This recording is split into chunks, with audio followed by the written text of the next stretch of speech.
Hello everyone, welcome to Online Help Guide. Today in this video, I'm going to show you how to share Threads post to Instagram. So without any further ado, let's get started.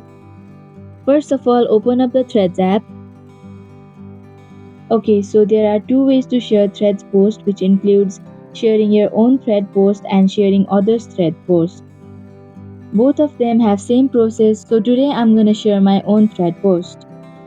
In order to do that, you'll have to click on the profile icon on the bottom right corner. Here you can see a thread post. Now click on the share button. You can see the post to feed button. Click on it.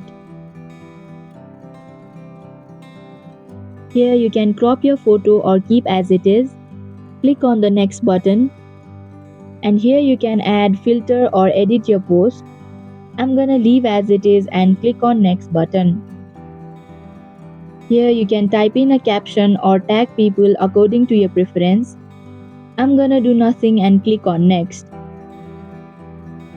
And that is how you can share your thread post to Instagram. Thank you for watching Online Help Guide.